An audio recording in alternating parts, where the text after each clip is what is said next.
Now, here's the MLB Bro TV show, the best from MLBBro.com with Rob Parker. Let's go. Sponsored by Hidden Soul. For the most exclusive kicks on the planet, go to hiddensoul.com. Welcome to the weekend. There were so many great stories on MLBBro.com this past week. In case you missed some, we'll take a look back. Let's start here. On Debatable with Mark Gray, the question kicked around was simple.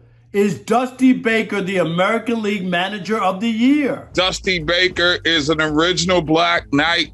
He's won everywhere as a manager and as a player. So, is Dusty Baker being overlooked for American League Manager of the Year? I think so. I think he is, because I don't think people really appreciate how he's had to piecemeal the bullpen and deal with a number of injuries. And this team is right back. You lose a guy like Verlander, who's out for the year. You lose George Springer, and still this team keeps on going. You have major injuries. You don't have what I would consider a true number one starter, with Verlander being, pretty much it may be done for a career, but it's certainly done this year.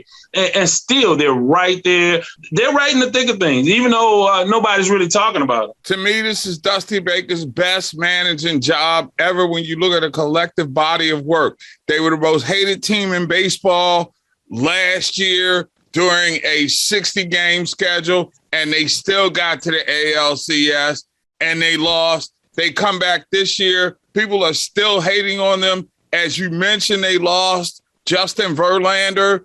As you mentioned, they've been without George Springer. To me, no matter what happens this year, this is his best managing job, but it may not be as good as Tony La Russa. Rachel Hill gave us her 2 cents on Texas Ranger lefty Taylor Hearn. This young knight on the mound is in the early stages of his pitching career, and this bro just recently grabbed his 3rd win of the season, and he pitched a gem. The 26-year-old left-hander only allowed 3 runs on 5 hits and 5+ innings. 2 of those runs came on home runs, but he still got the win. He was fairly impressive as he allowed no additional extra base hits and also racked up 14 called strikes and 10 swinging strikes on just 88 pitches. Hearn actually added a pitch to his arsenal. More specifically, the southpaw has reintroduced a pitch, and he's thrown it in a notably different way. He unveiled it a few months ago, and it's a potential career changer for him, and it's the sinker. He stated that he wanted to learn it in a different way, and he has been throwing it well when he does pitch it, and it's gotten a lot of batters out.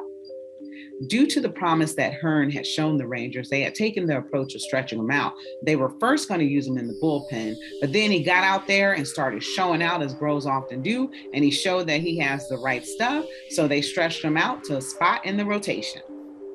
Hearn is 3-5 with a 4.08 ERA, and he is a bright spot on the team that struggles to compete night in and night out and provide him with run support when he does pitch. Now, Hearn came to the Rangers from the Nationals with teammate Sherteen Apostle in the trade for Keone Kela, and Hearn continues to show promise for the Rangers as a starter in their rotation. The Rangers will not make the playoffs this year, but keep your eyes on this young bro when they do play. This is Rachel Hill with my 2 cents for MLBBro.com. A bro you need to know? Slugger Daryl Strawberry, who hit home runs all over MLB America. New York Mets slugger Daryl Strawberry was the National League Rookie of the Year in 1983 and went on to win 4 World Series. He's a bro you need to know. Straw was his nickname, and boy did he stir the drink for the New York Mets. Strawberry was a prolific home run hitter, that beautiful left-handed swing. He had 335 career home runs with 1,000 RBIs, and in 1988, he was the National League home run leader. At one point, Strawberry was so popular, he started for the National League in the All-Star game 5 years in a row and made the All-Star team 9 times. Strawberry won a World Series with the New York Mets in 1986, but then went on to play for the Yankees and won 3 World Series with the Bronx Bombers to give him a total of 4 World Series championships. And on a side note, Strawberry's only one of 3 players who played for all 4 New York-based teams, the Yankees, the Mets, the Giants, and the Dodgers.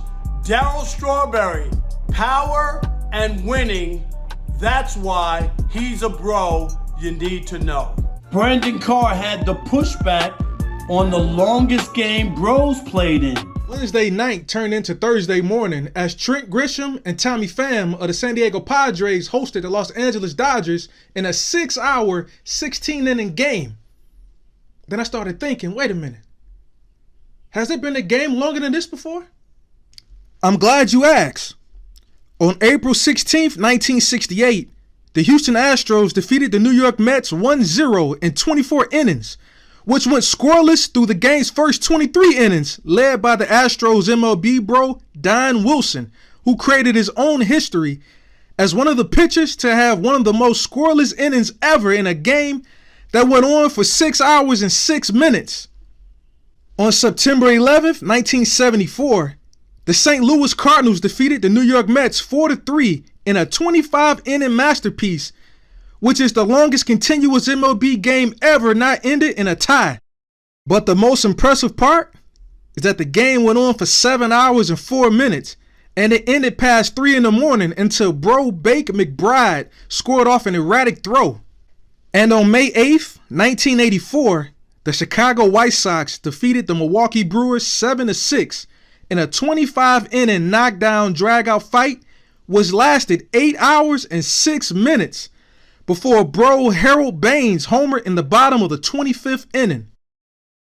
While watching a game on TV or in person, how long will you stay before calling it a night? This week's homeboy was New York Yankees right fielder Aaron Judge, who's swinging a hot bat. In his last 5 games going into Sunday night's finale with the Oakland A's, Judge had hit in all 5 games with 2 or more hits in each game and was batting .571 during that stretch, going 12 for 21.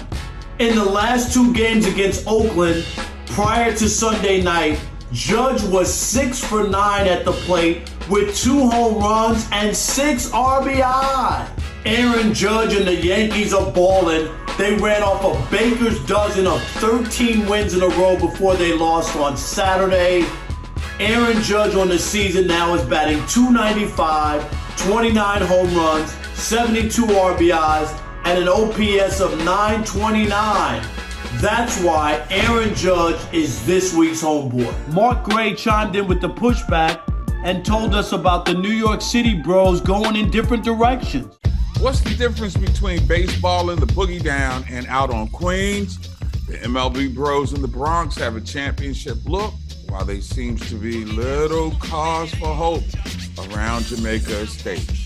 I'm Mark Gray with the MLB Big Apple Baseball Pushback on MLBBro.com. Tim Anderson was supposed to have sealed their fate with the walk-off in the Field of Dreams, but since then the Yankees have been a totally different team. Thanks to Aaron Judge and Giancarlo Stanton, the Yankees set a mark with 13 straight wins, which is something they hadn't done in 60 years when Roger Maris and Mickey Mantle were chasing Babe Ruth's home run record. This dynamic duo in Gotham City has been doing it big all season, and now finally the rest of the team is rallying behind them. At the start of August, the Yankees were 25th in runs scored, but Judge went through a stretch of 19 straight games where he was on base, while Stanton went on a 15 for 43 tear where he had 6 home runs, and they also went on a 4-game bender where each hit home runs in the same game. Out on Queens, things have fallen off. The Mets simply aren't hitting. Even owner Steve Cohen questioned their professionalism at the plate, but the struggles continued. Even when they're nights, Marcus Stroman and Taijuan Walker give them quality starts. The Mets aren't getting clutch hits, and they've been too inconsistent, even falling below the 500 mark for the first time this season since opening week. That's our show for this week. I'm Rob Parker. We'll see you again next weekend. And all week long, check in on MLBBro.com for the best coverage of Black and Brown Major Leaguers.